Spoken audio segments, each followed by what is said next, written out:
श्री शिवाय नमस्तुभ्यम। हर हर महादेव। जय भोलेनाथ की। आप सभी भक्तजनों का अभिनंदन करती हूँ अपने YouTube चैनल पर। तो दोस्तों, आप सभी भक्तजनों पर माता पार्वती और भोलेनाथ की कृपा बनी रहे। चलिए श्रवण करते हैं शिव महापुराण की पावन कथा का। एक बार प्रेम से बोलिए शंकर भगवान की जय। सूत जी कहते हैं कि हे मुनिवरों, अब मैं काशी के विश्वेश्वर नामक ज्योतिर्लिंग का महात्म्य बताऊंगा, जो महापातकों का भी नाश करने वाला है। तुम लोग इसे ध्यानपूर्वक सुनो। इस भूतल पर जो कोई भी वस्तु दृष्टिगोचर होती है, वह सच्चिदानंद स्वरूप निर्विकार एवं सनातन ब्रह्म रूप है। अपने अद्वितीय भाव में ही रमने वाले उन अद्वितीय परमात्मा में कभी एक से दो हो जाने की इच्छा जागृत हुई। फिर वे ही परमात्मा सगुण रूप में प्रकट हो शिव कहलाए। वे शिव ही पुरुष और स्त्री दो रूपों में प्रकट हो गए। उनमें जो पुरुष था उसका शिव नाम हुआ और जो स्त्री हुई उसे शक्ति कहते हैं। उन चिदानंदन स्वरूप शिव और शक्ति ने स्वयं अदृश्य रहकर स्वभाव से ही दो चेतनों की सृष्टि की। हे मुनिवरों, उन दोनों माता पिताओं को उस समय सामने ना देखकर वे दोनों प्रकृति और पुरुष महान संचय में पड़ गए और उस समय निर्गुण परमात्मा से आकाशवाणी प्रकट हुई। तुम दोनों की तपस्या करनी चाहिए, फिर तुमसे परम उत्तम सृष्टि का विस्तार होगा। वे प्रकृति और पुरुष बोले कि हे प्रभु शिव, तपस्या के लिए तो कोई स्थान है ही नहीं। फिर हम दोनों इस समय कहाँ स्थित होकर आपकी आज्ञा के अनुसार तप करें। तब निर्गुण शिव ने तेज के सारभूत 5 कोस लंबे चौड़े शुभ एवं सुंदर नगर का निर्माण किया, जो उनका अपना ही स्वरूप था। वह सभी आवश्यक उपकरणों से युक्त था। उस नगर का निर्माण करके उन्होंने उसे उन दोनों के लिए भेजा। वह नगर आकाश में पुरुष के समीप आकर स्थित हो गया।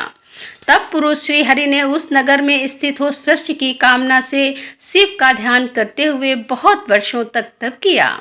उस समय परिश्रम के कारण उनके शरीर से श्वेत जल की अनेक धाराएं प्रकट हुई, जिनसे सारा शून्य आकाश व्याप्त हो गया। वहां दूसरा कुछ भी दिखाई नहीं देता था। उसे देखकर भगवान विष्णु मन ही मन बोल उठे, ये कैसी अद्भुत वस्तु दिखाई देती है। उस समय इस आश्चर्य को देखकर उन्होंने अपना सिर हिलाया, जिससे उन प्रभु के सामने ही उनके एक कान से मणि गिर पड़ी।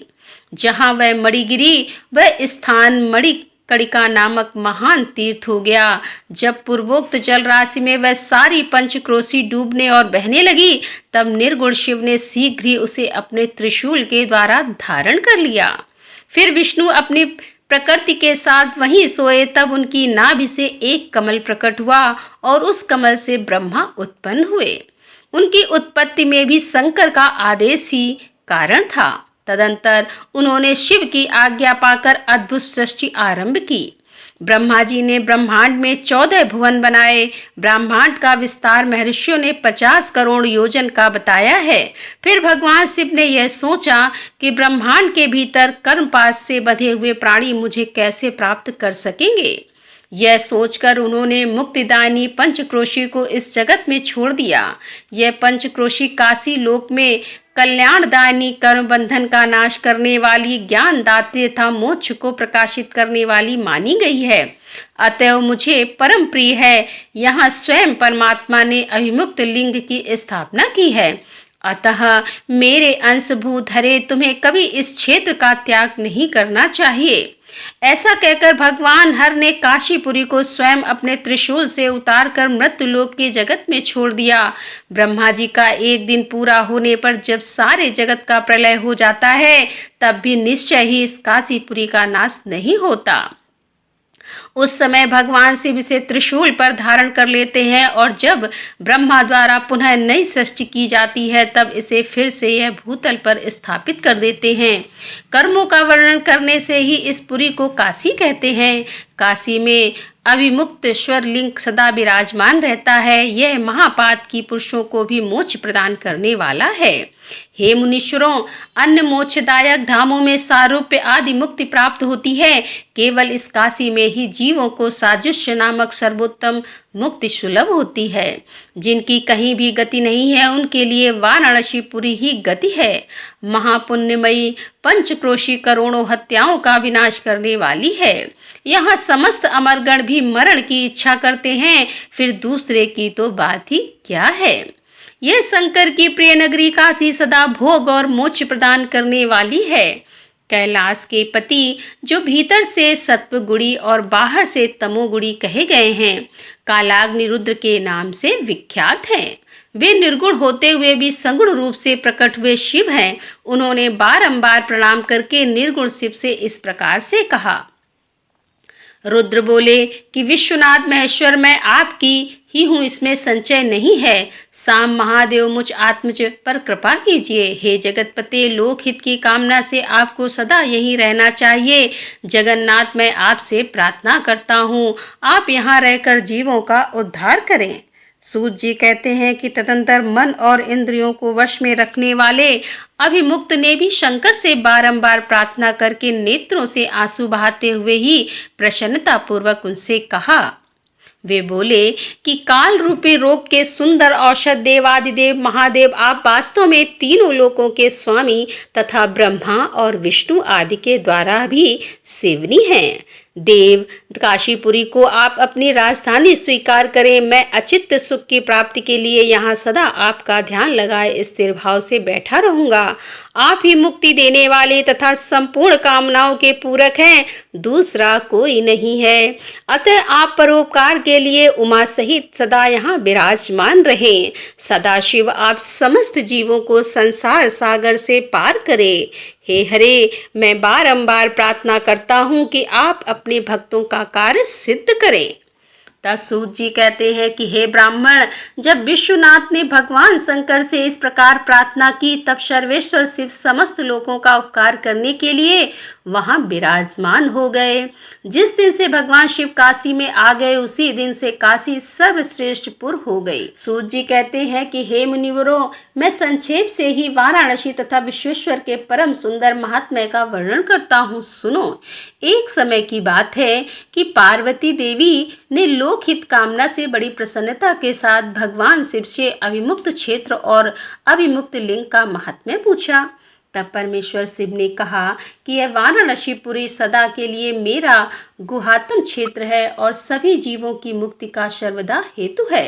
इस क्षेत्र में सिद्धगण सदा मेरे व्रत का आश्रय ले नाना प्रकार के वेश धारण कर मेरे लोक को पाने की इच्छा रखकर जितात्मा और जितेंद्री हो नित्य महायोग का अभ्यास करते हैं। उस उत्तम महायोग का नाम है पाशुपत योग। उसका श्रुतियों द्वारा प्रतिपादन हुआ है। वह भोग और मोक्ष रूप फल प्रदान करने वाला है। हे महेश्वरी, वाराणसीपुरी में निवास करना मुझे सदा ही अच्छा लगता है। जिस कारण से मैं सब कुछ छोड़कर काशी में रहता हूँ, उसे बताता हूँ, तुम उसे ध्यान से सुनो। जो मेरा भक्त था, मेरे तत्व का ज्ञानी है, वे दोनों अवश्य मोक्ष के भागी होते हैं। उनके लिए तीर्थ की अपेक्षा नहीं है।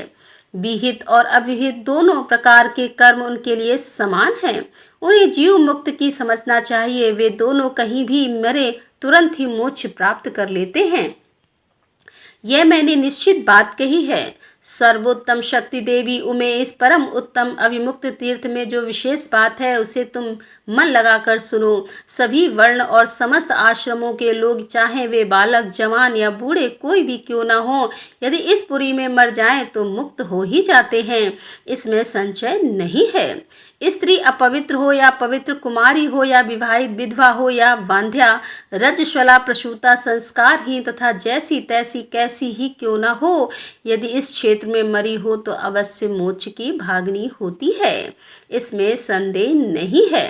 श्वेतेज, अंडज अथवा जरायुज प्राणी जैसे यहाँ मरने पर मोक्ष पाता है, वैसे और कहीं नहीं पाता। हे देवी, यहाँ मरने वाले के लिए न ज्ञान की अपेक्षा है, न भक्ति की, न कर्म की आवश्यकता है, न दान की, न कभी संस्कृत की अपेक्षा है और न धर्म की है।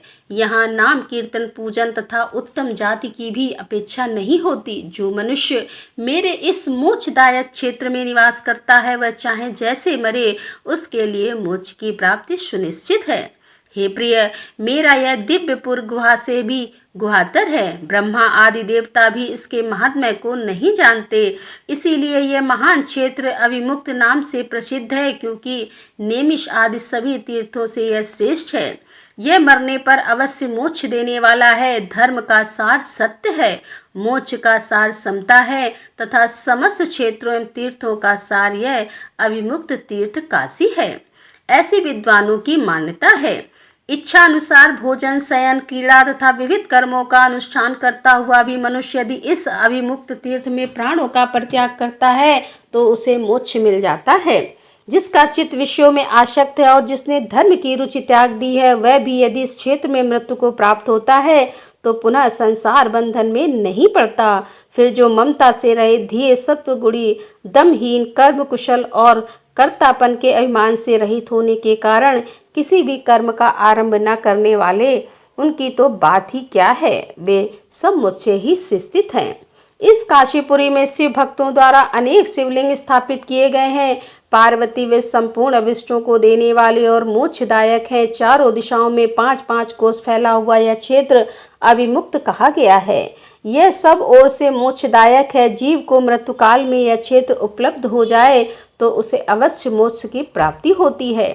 यदि निष्पाप मनुष्य काशी में मरे तो उसका तत्काल मोक्ष हो जाता है, और जो पापी मनुष्य मरता है वह कार्य व्यूह को प्राप्त होता है। उसे पहले यातना का अनुभव करके ही पीछे मोक्ष की प्राप्ति होती है। हे सुंदरी, जो इस अविमुक्त क्षेत्र में पातक करता है वह हजारों वर्ष तक भैरवी यातना पाकर पाप का फल भोगने के पश्चात ही मोक्ष पाता है। सतकोटि कल्पों में भी अपने किए हुए कर्म का क्षय नहीं होता। जीव को अपने द्वारा किए गए शुभाशुभ कर्म का फल अवश्य ही भोगना पड़ता है।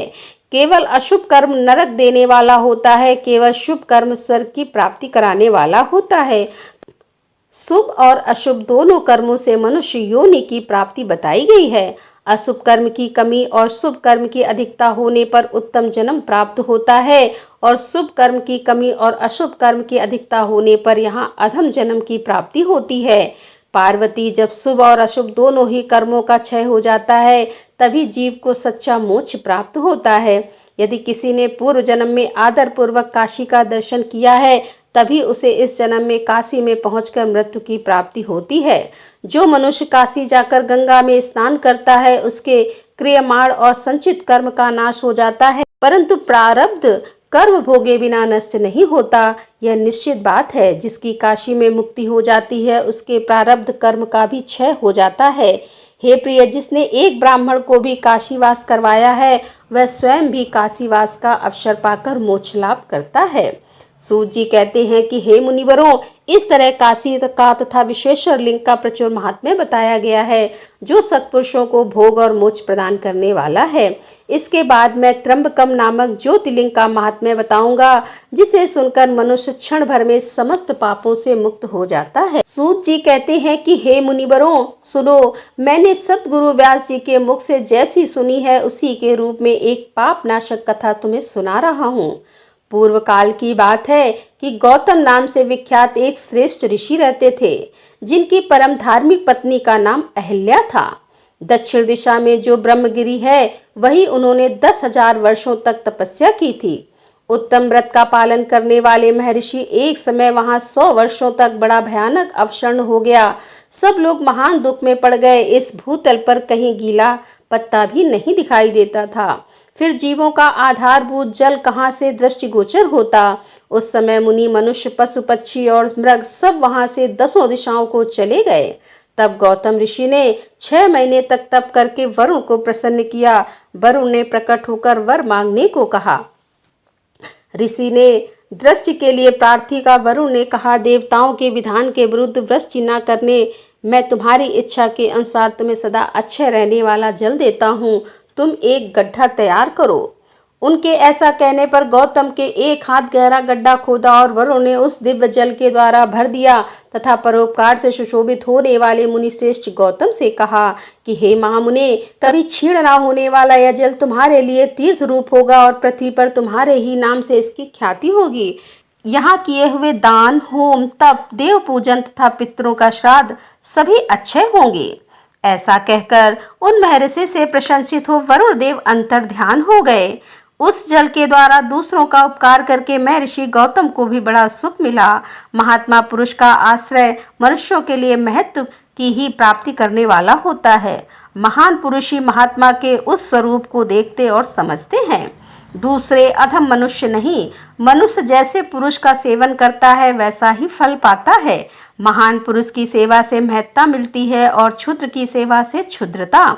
उत्तम पुरुषों का यह स्वभाव ही है कि वे दूसरों के दुख को नहीं सहन कर पाते, अपने को दुख प्राप्त हो जाए इसी भी स्वीकार कर लेते हैं, किंतु दूसरे के दुख का निवारण ही करते हैं। दयालु, अभिमान शून्य, उपकारी और जितेंद्रिय ये पुण्य के चार खंभे हैं जिनके आधार पर यह पृथ्वी टिकी हुई है।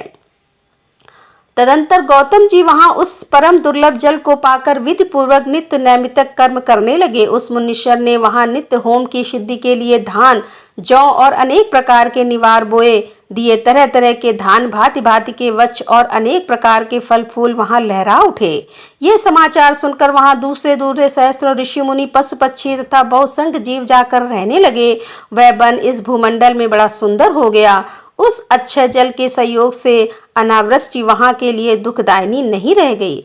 उस वन में अनेक शुभ कर्म परायण ऋषि अपने शिष्य, भार्या और पुत्र आदि के साथ वास करने लगे।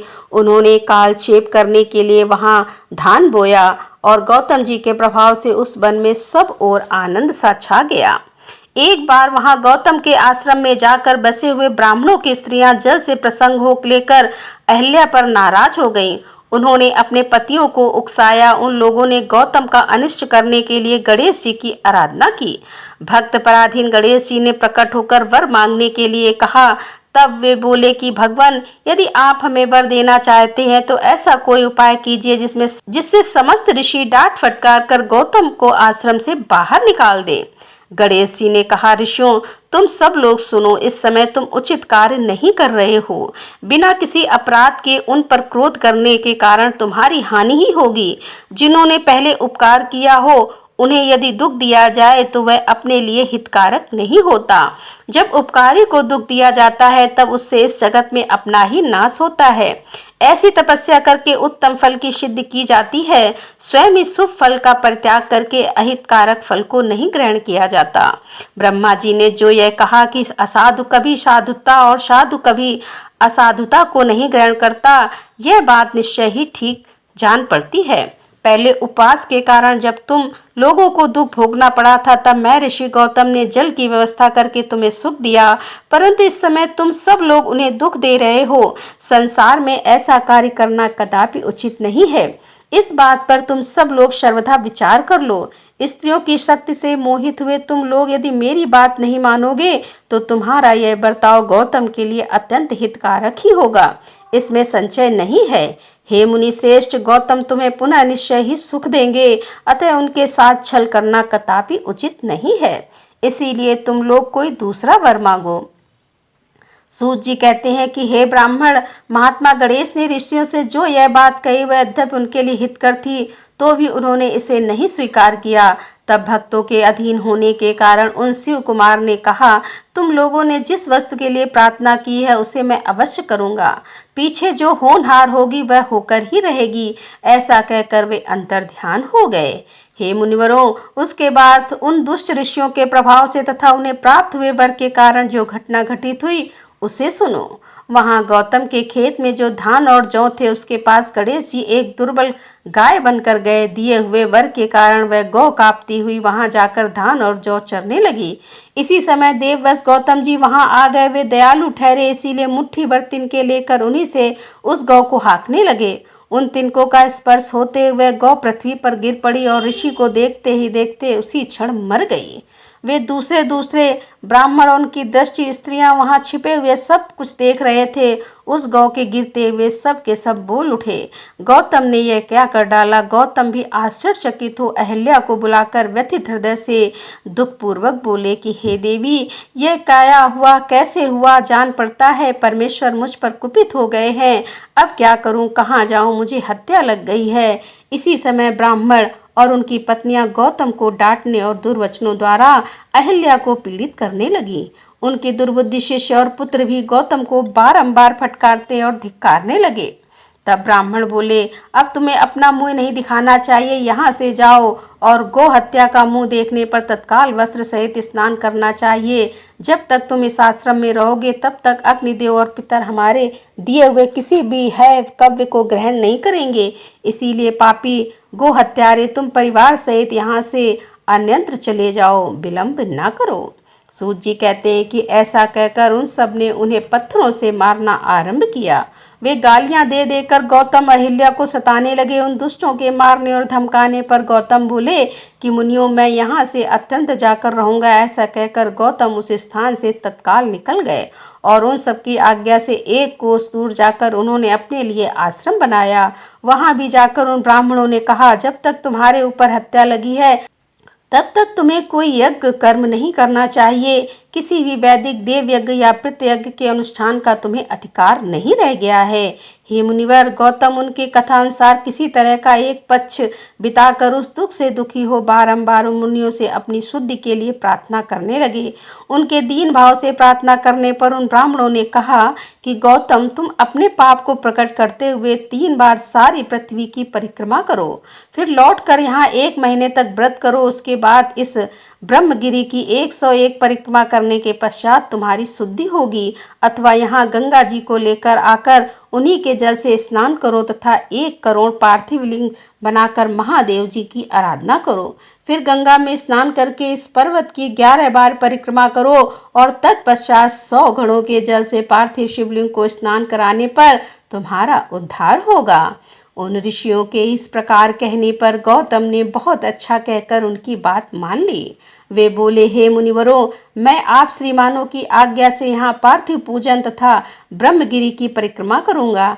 ऐसा कहकर मुनि श्रेष्ठ गौतम ने उस पर्वत की परिक्रमा करने के पश्चात पार्थिव लिंगों का निर्माण करके उनका पूजन किया। साध्वी अहिल्या ने भी साथ रहकर वह सब कुछ किया। उस समय शिष्य प्रशिक्षित उन दोनों की सेवा करते थे। सूत जी कहते हैं कि पत्नी सहित गौतम ऋषि के इस प्रकार आराधना करने पर संतुष्ट हुए भगवान शिव वहां शिवा और प्रथम गणों के साथ प्रकट हो गए। तदंतर प्रसन्न हुए कृपानिधान शंकर ने कहा कि हे महामुने, मैं तुम्हारी उत्तम भक्ति से बहुत प्रसन्न हूँ। तुम कोई वर मांगो। उस समय महात्मा शंभु के सुंदर रूप को देखकर आनंदित हुए गौतम ने भक्ति भाव से शंकर को प्रणाम करके उनकी स्तुति की। लंबी स्तुति और प्रणाम करके दोनों हाथ जोड़कर वे उनके सामने खड़े हो गए और बोले कि हे देव, मुझे निष्पाप कर दीजिए। भगवान शिव शंकर ने कहा कि हे मुने, तुम धन्य हो, कृतकृत हो और सदा ही निष्पाप हो। इन दुष्टों ने तुम्हारा साथ छल किया है। जगत के लोग तुम्हारे दर्शन से पाप रहित हो जाते हैं। फिर सदा मेरी भक्ति में तत्पर रहने वाले तुम काया पापी हो। हे मुने, जिन दुरात्माओं ने तुम पर अत्याचार किया है वे ही पापी, दुराचारी और हत्यारे हैं। उनके दर्शन से दूसरे लोग पापिष्ट हो जाएंगे। वे सब के सब कृतज्ञ हैं, उनका कभी उद्धार नहीं हो सकता। महादेव जी की यह बात सुनकर महर्षि गौतम मन ही मने बड़े विस्मित हुए। उन्होंने भक्तिपूर्वक शिव को प्रणाम करके हाथ जोड़ पुनः इस प्रकार से कहा कि गौतम बोले कि हे महेश्वर, उन ऋषियों ने तो मेरा बहुत बड़ा उपकार किया। यदि उन्होंने यह बर्ताव ना किया होता तो मुझे आपका दर्शन कैसे होता। धन्य है वे महर्षि जिन्होंने मेरे लिए परम कल्याणकारी कार्य किया है। उनके इस दुराचार से ही मेरा महान स्वार्थ सिद्ध हुआ है। गौतम जी यह बात सुनकर महेश्वर बड़े प्रसन्न हुए और उन्होंने गौतम को कृपा दृष्टि से देखकर उन्हें शीघ्र ही यूं उत्तर दिया। शिव जी बोले कि विप्रवर, तुम धन्य हो, सभी ऋषियों में श्रेष्ठतर हो। मैं तुम पर बहुत प्रसन्न हुआ हूँ। ऐसा जानकर तुम मुझसे उत्तम वर मांगो। गौतम जी बोले कि नाथ, आप सच कहते हैं, तथापि 5 आदमियों ने जो कह दिया या कर दिया वह अन्यथा नहीं हो सकता। अतः जो हो गया सो रहे। देवेश, यदि आप प्रसन्न हैं तो मुझे गंगा प्रदान कीजिए और ऐसा करके लोक का महान उपकार कीजिए। आपको मेरा नमस्कार है। ये कहकर गौतम ने देवेश्वर भगवान शिव के दोनों चरणार बिंदु पकड़ लिए और लोकहित की कामना से उन्हें नमस्कार किया। तब शंकर देव ने पृथ्वी और स्वर्ग से सारभूत जल को निकालकर, जिसे उन्होंने पहले से ही रख छोड़ा था, वह विवाह में ब्रह्मा जी के दिए हुए जल में से जो कुछ शेष रह गया था वह सब भक्तवत्सल शंभु ने उस गौतम मुनि को दे दिया। उस समय गंगा जी का जल परम सुंदर स्त्री का रूप धारण करके वहां खड़ा हुआ। तब मुनिवर गौतम ने उस गंगा जी की स्तुति करके उन्हें नमस्कार किया। गौतम जी बोले कि हे गंगे, तुम धन्य हो, कृत्यकृत हो, तुमने संपूर्ण भुवन को पवित्र किया है, इसीलिए निश्चित रूप से नरक में गिरते हुए मुझ गौतम को पवित्र करो। तदंतर शिव जी ने गंगा से कहा कि हे देवी, तुम मुनि को पवित्र करो और तुरंत वापस न जाकर वैवस्व मनु के 28वें कलयुग तक यहीं रहो। गंगा ने कहा कि हे महेश्वर, यदि मेरा महात्म्य सब नदियों से अधिक हो और अंबिका तथा गणों के साथ आप भी यहाँ रहें, तभी मैं इस धरातल पर रहूंगी। गंगा जी की यह बात सुनकर भगवान शिव बोले कि हे गंगे, तुम धन्य हो, मेरी बात सुनो, मैं तुमसे अलग नहीं हूँ, तथापि मैं तुम्हारे कथा अनुसार यहाँ स्थित रहूँगा, तुम भी स्थित हो जाओ। अपने स्वामी परमेश्वर शिव की यह बात सुनकर गंगा ने मन ही मन प्रसन्न हो उनकी भूरि भूरि प्रशंसा की। इसी समय देवता, प्राचीन ऋषि, अनेक उत्तम तीर्थ और नाना प्रकार के क्षेत्र वहां आ पहुंचे। उन सब ने बड़े आदर से जय जयकार करते हुए गौतम गंगा गिरिशाही शिव का पूजन किया। तदंतर उन सब देवताओं ने मस्तक झुका हाथ जोड़कर उन सबकी प्रसन्नता पूर्वक स्तुति की। उस समय प्रसन्न हुई गंगा और गिरीश ने उनसे कहा कि श्रेष्ठ देवताओं, वर मांगो, तुम्हारा प्रिय करने की इच्छा से वह वर हम तुम्हें देंगे। देवता बोले कि हे देवेश्वर, यदि आप संतुष्ट हैं और सरिताओं में श्रेष्ठ गंगे, यदि आप भी प्रसन्न हैं तो हमारा तथा मनुष्यों का प्रिय करने के लिए आप लोग कृपा पूर्वक यहाँ निवास करें। गंगा जी बोली कि देवताओं, फिर तो सबका प्रिय करने के लिए आप लोग स्वयं ही यहाँ क्यों नहीं रहते। मैं तो गौतम जी के पाप का प्रक्षालन करने जैसे आई हूँ उसी तरह लौट जाऊंगी। आपके समाज में यहाँ मेरी कोई विशेषता समझी जाती है, इस बात का पता कैसे लगे। यदि आप यहाँ मेरी विशेषता सिद्ध कर सकते हैं तो मैं अवश्य यहाँ रहूंगी, इसमें संशय नहीं है।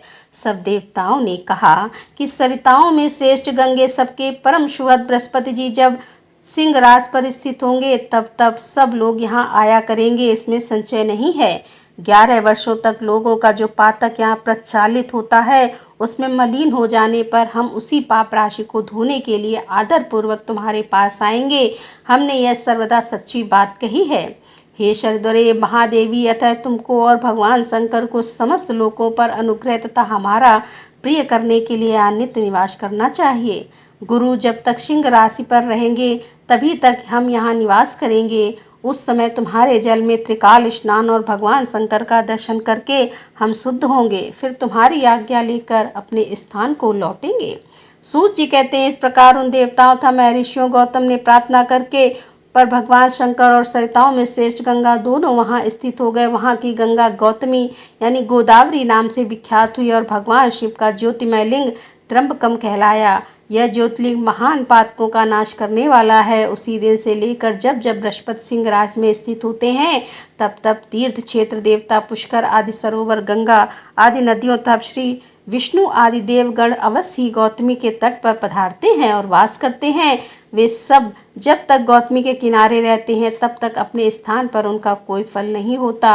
जब वे अपने प्रदेश लौट जाते हैं तभी वहाँ इनके सेवन का फल मिलता है। यह त्र्यंबकम नाम से प्रसिद्ध ज्योतिर्लिंग गौतमी के तट पर स्थित है और बड़े बड़े पातकों का नाश करने वाला है। जो भक्ति भाव से इस त्र्यंबकम लिंग का दर्शन, पूजन, स्तवन एवं वंदन करता है वह समस्त पापों से मुक्त हो जाता है। गौतम के द्वारा पूजित त्र्यंबकम नामक ज्योतिर्लिंग इस लोक में समस्त अभिष्टों को देने वाला तथा परलोक में उत्तम मोक्ष प्रदान करने वाला है।